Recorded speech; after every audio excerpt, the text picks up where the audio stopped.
keessa nama baasaatti keessa eenyota maali kanaree anaduu kanan nagee. Tole nagaanii fi haraarri jaalalli waaqayyoo isiniif haa baay'atu. Jaallatamtootaa fi kabajamtoota hordoftoota YouTube channel Abarraash. Akkam jirtu obboloota koo, baga ittiin siin ga'ee, baga milkooftan, baga eeggamtanii tsoomni sooma gaarii isiniif ta'ee gara kanatti ceetan isiniin jechuun jaalladha. Ittaansuudhaan namoonni chaanaalii kanaaf haaraa taatan sabiskiraayib gochuu hin dagatinaa. Yeroo hundumaa waan jiran galakkisu akkasiin naqqabuuf jechuudha obboloota koo. Abarraash har'a maal qabattee fuula keenya duratti dhiyaate jechuun keessa waan hin oolledha. Har'a waan isheen qalmaaf dhiyeessee jira. Baay'ee gatii guddaa kan baasu. Gatii guddaa kan baasudha. Daldalateetoo bitachuu kan qabu. Albaasiidhaan isaa ta'u maaliidhaan isaa ta'u kan bitachuu qabu, irratti wal dorgomuu kan qabu isinidha. Ani immoo isiniif dhiyeesseera, itti dhiyaadha, bitadhaan isiniin jedha. Waan sin fayyadu baay'ee tokko waan sin fayyaduun isiniif dhiyeessee jira jechuudha. Waan sin fayyadne isiniif hin dhiyeessu, waan sin fayyadu waan baay'ee qaala'is gatiidhuma bakka haa ta'uudhumaan malee gatiidhuma qarshiidhuma kamiyyuu kan hin madaalamneen isiniif dhiyeesse jechuudha. Kanaafiyyuu itti dhiyaachuun immoo kan keessanaa ta'u. Nama waamuun kabaja. Waamicha namaa raafuun immoo salphinadha. Kabajaan si waameera, waamicha koorraa immoo inafiina. Isiniin jedha waa baay'ee cooma ka qabachuudha. Cooma ka qabuun isiniif dhiyeesse itti isiniin ceessa. Abbaa sana immoo in hubattu eenyu akka ta'e. Nagaa fi ararri jaalalli waaqayyoo haala fi kallattii qixa mandaraa gula isin jirtan hundumaan isiniif haa baay'atu. Akkam jirtu hordoftoonni Abarraash jalatti kan argamtan biyya keessaa fi biyya alaa akkam jirtu fayyaa keessanii. Hordoftoonni amantaa biraa immoo ashama harka fuunee isiniin jedheera. Namoonnis nambeen yoo jiraatan ani saaroonidha jechuudha. Guyyaa irraa kana keessummaa gootee mana isheettidha kan isheen dhiyeessitee jirtu jechuudha. Qalmaamni dhiyeessee jirti garuu meeqan akkana gurgurtu ammallee taanaan hin beeku. Gaaffii ishee deebisuudhaaf dhiyaadhee jira jechuudha. Hanga dhumaatti na wajjiniin ta'a. Gaaffichi na bira jira jechuudha. Kanaafiyyuu walii wajjiniin gaaffii sana deebisna jechuudha. Gaaffii tokkoffaan Saaroon nama akkamiiti mee jecha tokkoon ibsii jedha. Of tuuluun koo waan hin oolle sababni isaayyuu jechuudha. Maaliif yoo namni nama ibse malee ofii ibsan kun rakkoo guddaa waan qabdu jechuudha. Erga ati ibsii yookiis immoo jecha tokkoon of ibsinaan jettee waan guddaa tokkoon ofirraa kamaalan godharee danda'a obsa. Eegaartu miti waan guddaa tokkoon ofirra ka'a. Saaroon nama daftee aartudha. Nama immoo daftee dhiistudha. Sigalee? Saaroon nama daftee aartudha, nama daftee dhiistudha jechuudha. Lammatama waan jette nama dugda duuba hin deebine yookiis gootu yookiin raawwattu malee hin dhiisnedha jechuudha. Kan biraa immoo Saaroo namni tarii beektan yeroo tokko tokko namoonni haalota garaagaraa maqaawwan 10,000 ofitti namatti baasuu danda'u. Keessa namaan beektu keessa qabattee nama alaatti jedhee haceen osoo hin badiin jechuudha. Kanaafii maal sitti fakkaate ani jechuudha. Maaliif irra caalaa ijoollee wajjin jiraatanii kan beekanii nama dafee aaruudhas nama dafee dhiisuudhas waan jedhe immoo nama dugda duuba hin deebine abadan maaliyyuu yoo ta'e dugda duuba hin deebi'u jechuudha.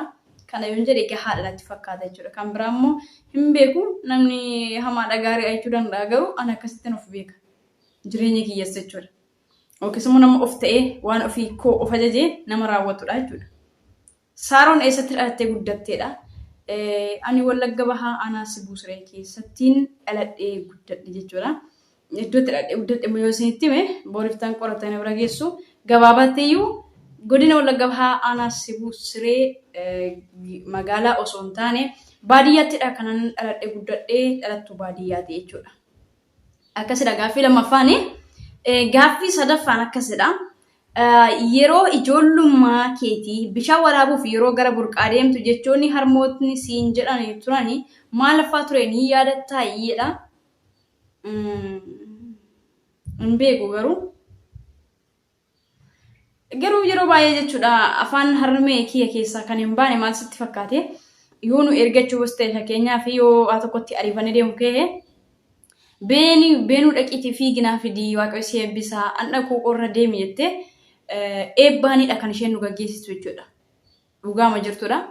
Eebbaan jechuudha waaqayyo si eebbisaa yookiis immoo waaqayyo harka fayyaa siif kennu illee nu jette jechuudha. Yeroo deemnee annee finnee fi dhufnullee fiigii dhaqii akkasii nu jette jechuudha.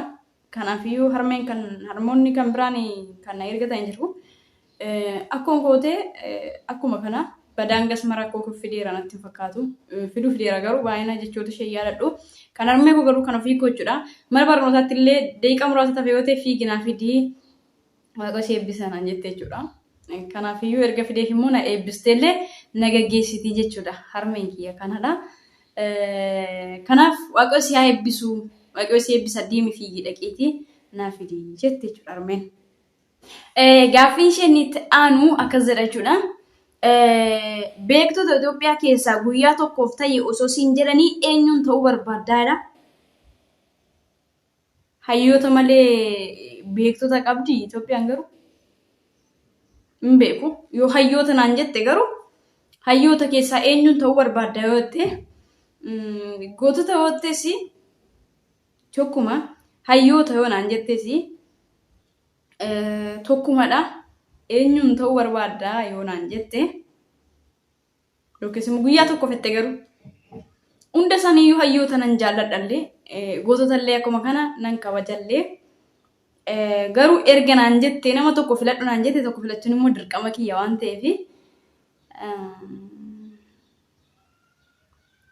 Baqqalaa Garbaa ta'uun barbaada jechuudha. Sababiin isaayyuu kutataa umurii isaa guutuu Oromoodhaa fi umurii isaa fixedha. Akkasumas yeroo irra deemanii akka reeffaatti jechuudha. Wayyaan illee itti taphataa turte illee gara kuteessa dugda duuba hin jenne osoo du'e illee itti kennate jechuudha. Keessattuu fakkeenyaaf namoonni seenaa waan tokko tokko dubbistan akkasuma namoonni yeroo sana jechuudha. Nan dubbise jechuudha seenaa kanaan yeroo sanatti garuu badaa waan beeku natti fakkaatu. Ani barruu wayii dubbisee ture jechuudha. Innis waa'ee seenaa isaarratti jechuudha. Yeroo itti jedha mata dureen sun jechuudha. Keessaan barbaadan isin kennuu ni danda'a. Yeroo fakkeenyaaf wayyaan daandiirra ciibsitee akka nama afaa kaawwate jechuudhamti dhiitanii jilgeenfachiisanii jilbaa lafa foqochiisan illee nama harka kennuu didedha jechuudha. Namni kun jechuudha. Namoonni daa'imni yoo kanatti garafamtu yeroo kanatti garafamaa ture sana keessattuu harka hin laanne. Kanaafiyyuu hayyummaa isaa kana hedduu jaalladhellee namni dhiitamee utuma uleema jabduu tokko rukutameeyyuu harka kenna jechuudha. Inni garuu hanga kanatti tumamee sana biraan immoo irra yaa'amee dhiitamee sanuu jilgeenfiidhaan foqochiisanii gabaa keessa jechuudha. Harka laachuu diduusaa kanaafiyyuu osoon guyyaa tokkoof isa ta'een jedha. Hedduullee jaalladha jechuudha. Hayyoota kaan hunduma isaaniiyyuu nan jaalladha waaqayyoo keessa kiyya kan argu garuu filadhu erga naan jette tokko filachuu waan ta'eef Baqqalaa Garbaan jedha. Gosa barnootaa keessaa kan jaallattuu fi kan jibbitu kamii jedha. Barnoota keessaa kanan baay'ee jaalladhu ani hedduu nan jaalladha garuu filadhu erga jette kanneen akka baayoloojii, fiiziksii, keemistirii, Ingiliffaa baay'een jaalladha jechuudha. Histiriilee ni jaalladha. Hangas maraa ta'uu baatus erga filadhu naan jette garuu yeroo baay'ee jechuudha. Haasa'uyyuu haa dadhabu afaan koo ta'uu haa baatu iyyuu malee kanan fedhii guddaa qabuu fi osoon bareellee guutummaa guutuu dimshaashii osoon bareed kanan jaalladhu Ingiliffadha jechuudha. Afaan keetti aansee afaan kamiin jaalatte waan jette addunyaa karaa Ingiliffa jaalladha jechuudha. Dhuguma dubbachuu ta'e. Qabxii ani mana barumsannootaati qabu jechuudha. Lafa kan jiru jechuudha.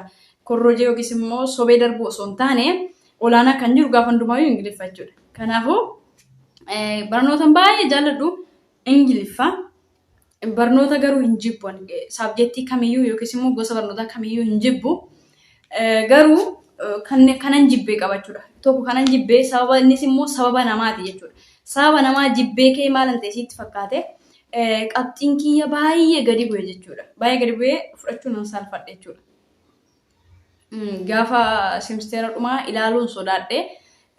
Deebisee garuu simisteera lammaffaatti kana sirreeffadhe jechuudha. Innis kutaa sagaliidha jechuudha. Kutaa sagalaffaa keessatti simisteera jalqabaa jechuudha. Maatiksii jechuudha yookiin immoo herreega. Sababni isaas barsiisa sanaa wajjin wal lole jechuudha.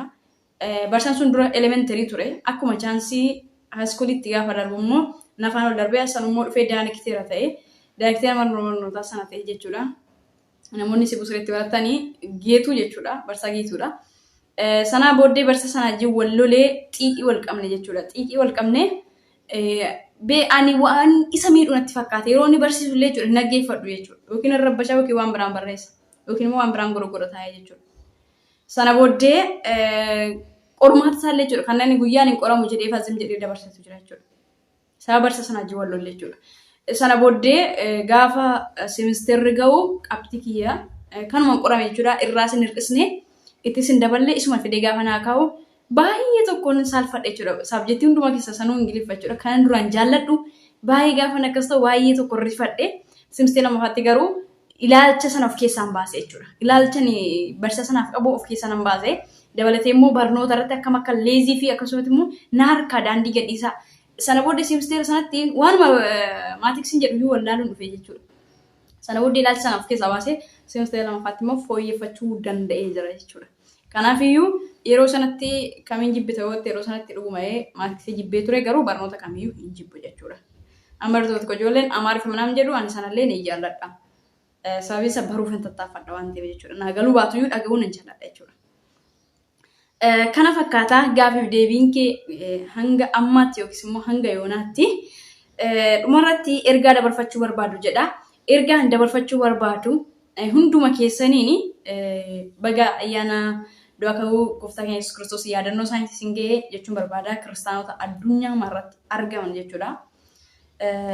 Kan biraa immoo dabalatee akkasumas immoo obboloota keenya musliimaa torbee fuuldura keenyaan dhufaa jiru baga ayyaana Ramadaanii hiikkaati yookiis immoo maal jedhamanni afaan hin beeku garuu hiikkaa madhamtire soomii xumuraatiin baga isin ga'e ittiinis siyaanaa haa ga'u warra guutu anis xumuru rabbis naa taasisuun jedha. Dabalatee immoo ergaa ani qabu jechuudha. Nuyi ijoolleen yeroo hundumaa Oromoo jenna. Afaan Oromoo jedhu kanaan wal dhaadannes Oromoo jennees ol kaasnes gadi buusna jechuudha. Dhaamsa ni qabu sirratti jechuudha.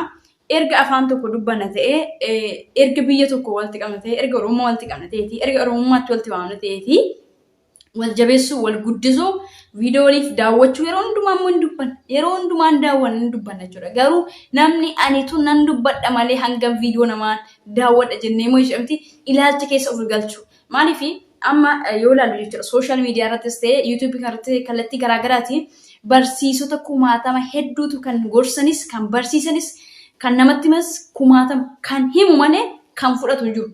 Ani barsiisaadha.